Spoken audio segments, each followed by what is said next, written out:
What is SOG? Military Assistance Command Vietnam Studies and Observations Group was a highly classified, multi-service United States Special Operations Unit which conducted covert unconventional warfare operations prior to and during the Vietnam War. Established on 24 January 1964, the unit conducted strategic reconnaissance missions in the Republic of Vietnam, South Vietnam, the Democratic Republic of Vietnam, North Vietnam, Laos, and Cambodia. Carried out the capture of enemy prisoners, rescued downed pilots, conducted rescue operations to retrieve prisoners of war throughout Southeast Asia, and conducted clandestine agent team activities and psychological operations. I am your host, Bruce Christensen.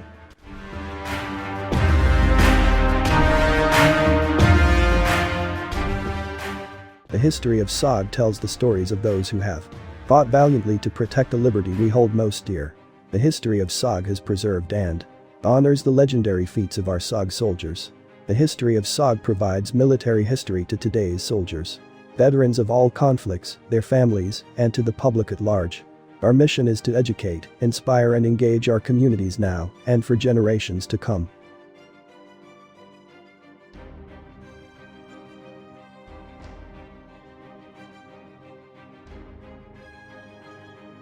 I have embarked on an adventure of epic proportion.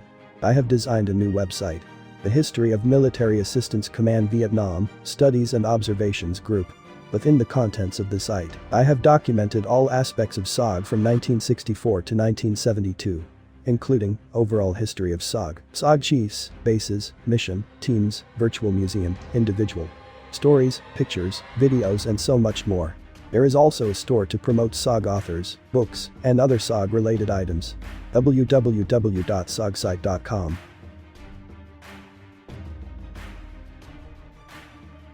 My father Paul Christensen was assigned to SOG. Although he never talked about it, I did see his pictures and plaques. I knew he was a Green Beret, but not until my 30s did I find out what SOG was all about.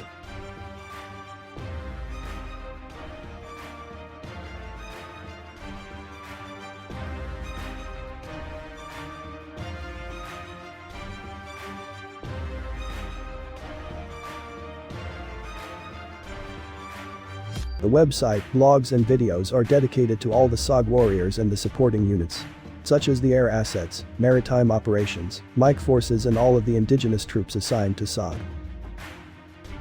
One such warrior was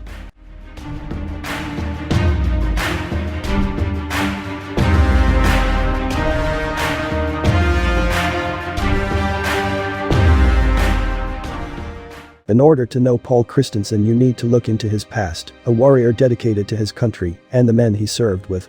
At 15 years old, Paul ran away from home. He became a cowboy in the biggest ranch in Nevada. He then came home and said, "Hey, Mom, guess what? I joined the paratroopers. The army." He was just 16. This was during World War II. Paul's mother would protest, but the army chaplain ensured Mrs. Christensen that Paul was doing fine and he should stay as he would be surely drafted in 2 years. Paul joined the 11th Airborne Unit and was sent to Japan. This was 1946 and Paul was 16 years old.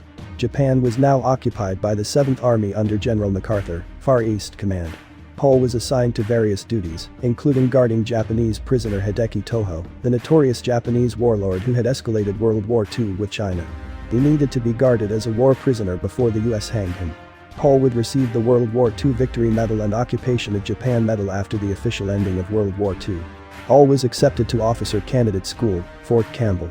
With no formal education, Paul struggled to maintain a high GPA. Paul graduated November 21, 1950. First Lieutenant United States Army. Paul was off to Korea and was slotted for Airborne Unit. As things would have it, all the airborne units had too many officers, so he was assigned to the 7th Division 32nd Infantry. The 32nd seen its share of combat and paid heavy with the lives of good men. Paul was wounded twice while serving with the 32nd Infantry and received 2 Purple Hearts, but he wanted out of the infantry and back with an airborne unit. He submitted several requests, however this too was not to be, as Paul volunteered to become a forward aviation spotter. Paul and the plane's pilot would fly into the north and spot enemy positions and call in for ground and air strikes. This earned Paul the Air Medal and Paul got the bug to learn to fly. Everyone gets everything he wants. Paul wanted an airborne unit. Paul's request was granted, and he was assigned to the elite 82 40th Far East Command, UNPIK. This was the Special Forces of Korea. You might think of it like SOG, but during the Korean War. A classified unit. They trained partisans, did over-the-fence operations, down pilot recovery and more. The UN partisan operations in Korea began more by chance than from planning. During the retreat in November-December 1950, thousands of anti-communist North Korean citizens were left behind to fend for themselves. Facing almost certain death at the hands of the communist invaders, these people fought their way to North Korea's west coast and sailed to offshore islands, where they prepared to fight a last-ditch battle. The US 8th Army eventually learned that friendly North Koreans still held the offshore islands. In January, the guerrilla section, 8th Army G3 Miscellaneous, came into being. A 6-man cadre code-named Leopard arrived on Penjeongdo, a large island off the North Korean-held west coast, and started the massive task of bringing partisan groups under 8th Army command. Leopard seaborne and interior operations started producing immediate results. Infiltration teams made contact with and supplied other partisan groups already operating within North Korea. Bridges were blown, roads and railroads interdicted, small North Korean and Chinese detachments wiped out, and a reliable agent network were established. Chinese and North Korean troops were diverted to badly needed frontline units to beef up security and anti-partisan operations. The strength of Leopard expanded daily until by June 1951. West Coast partisans counted more than 8,000 men. This made reorganization necessary and resulted in the formation of Wolf Pack. First on the island of Yeongpyeong-do and then Kangwon-do at the mouth of the Han River in the Yellow Sea. Excellent results were accomplished immediately. They compiled a record of successful raiding actions with a small loss record. A new section called Task Force Kirkland, later called Scannon, was formed to handle partisan operations on Korea's east coast. In May 1951, the guerrilla section became an independent army unit, the 8086th AU. This was subsequently changed to 82 40th Far East Command Liaison Detachment, FEC Leader D, and all partisan operations came under the Guerrilla Division, called UN Partisan Infantry Units, UNPIK, and then UN Partisan Forces Korea, UNPFK. Various missions were conducted north of the MLR and involved parachute drops, infiltration teams, and coastal raids. American troops comprised a cadre for all partisan units, providing training, radio communications, supplies, and also accompanying most of the operational missions for intelligence purposes. Liaison was coordinated with 8th Army, 9th Corps, US Navy, and CIA, in which the 82 40th Army Unit carried out rescue operations, search and destroy raids, and intelligence missions. In 1953, the partisans tied down over 200,000 enemy troops along the west coast to combat hit-and-run operations. Paul was assigned to Baker Company, Airborne Training Section. They wore no reserve parachutes. Paul would later be assigned to islands off the coast of North Korea. One person pointed out that he was furthest American north. From these islands, they could conduct raids into the north and assist in down pilot recovery.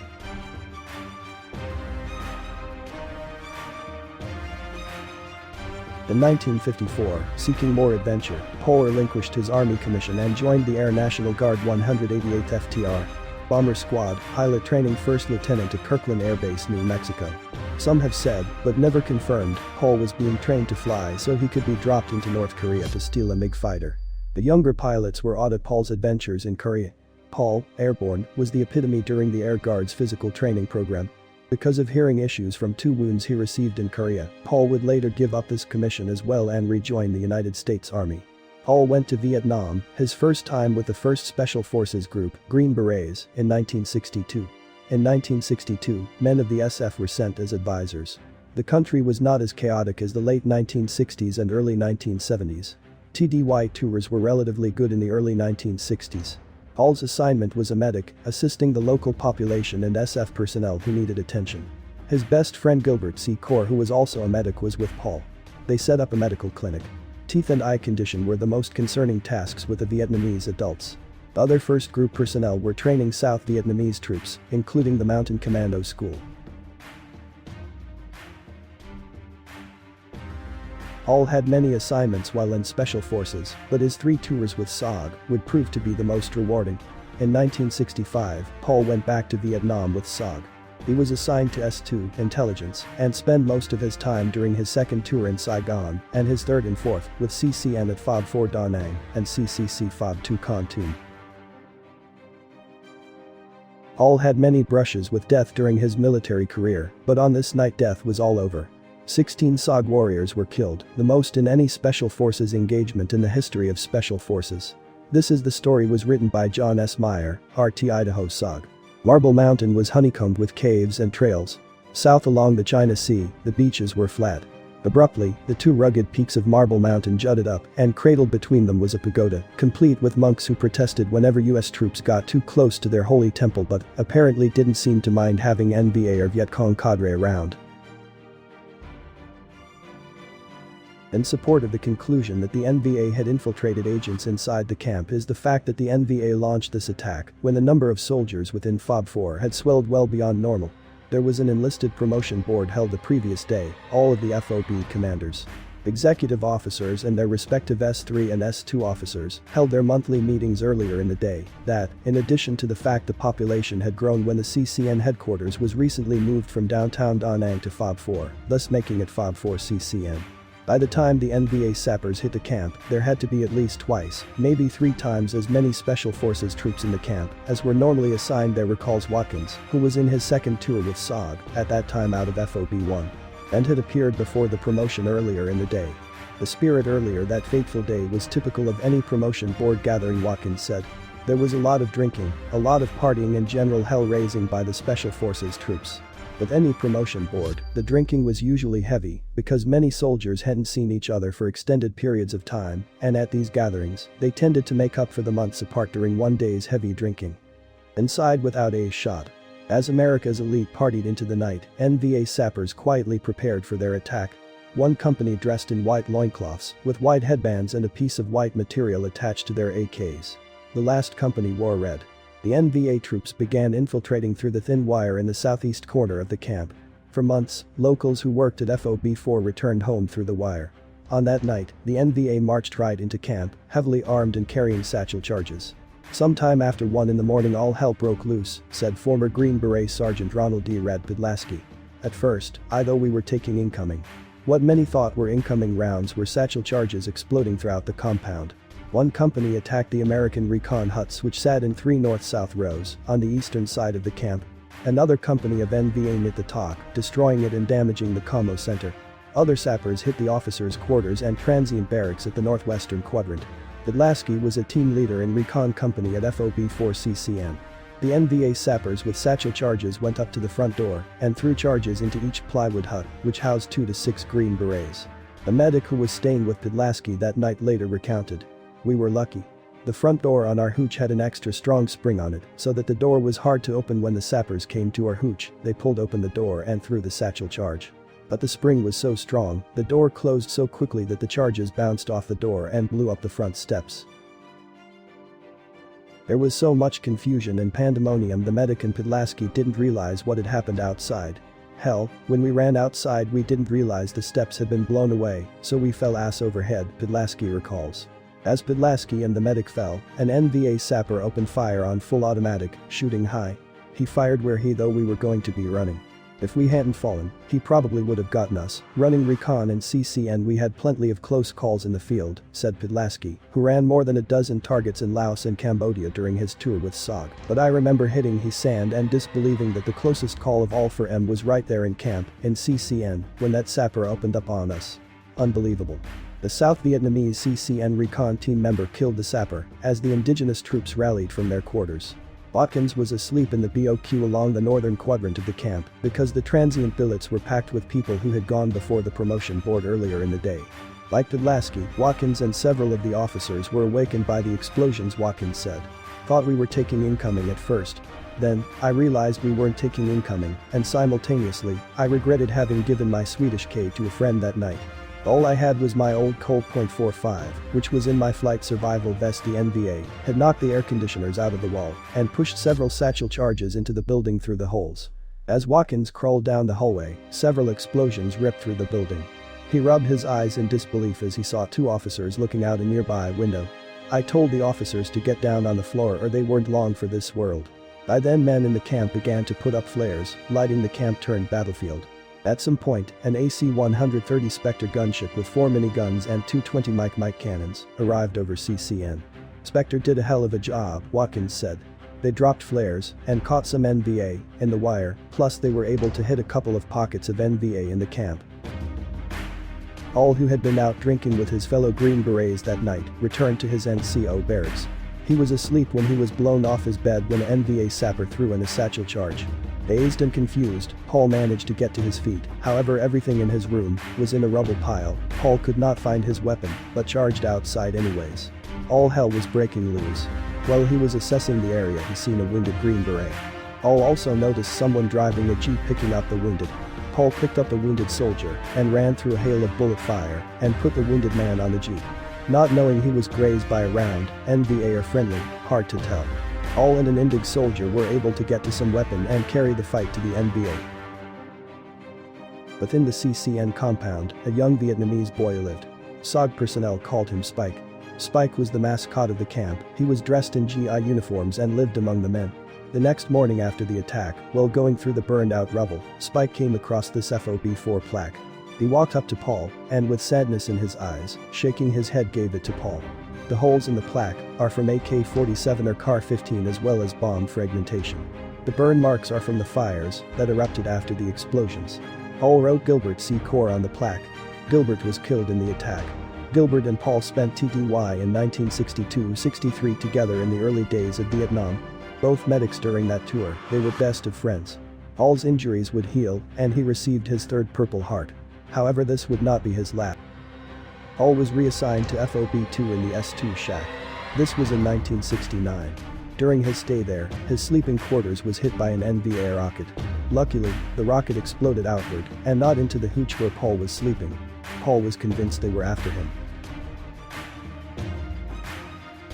After his stay in a hospital ship recovering from his injuries, 4th Purple Heart, Paul's tour was almost over. He was sent to Knockground for out processing. It was from this location that Special Forces teams and team members would be dispatched to all parts of the country and Special Forces personnel were out processed. There he spent some time on the beach, miniature golf, spent time with old friends, and had his share of ice cream. The command at 5th Group went out of the way to provide a taste of home. When there was time, you could have an ice cream cone for 10 cents, a sundae for 30 cents, or a banana split for 55 cents. From 1946 to 1969 Paul served this great country of ours. His story is like the story of thousands of brave men who fought in battles and wars. It is nothing new, as men have done it since the beginning of time, and will continue to do it long after all of us are long gone. However, this American hero is different. This soldier, airborne paratrooper, 82 40th Commando, Air National Guard pilot, Special Forces medic and MACV-SOG warrior is my father.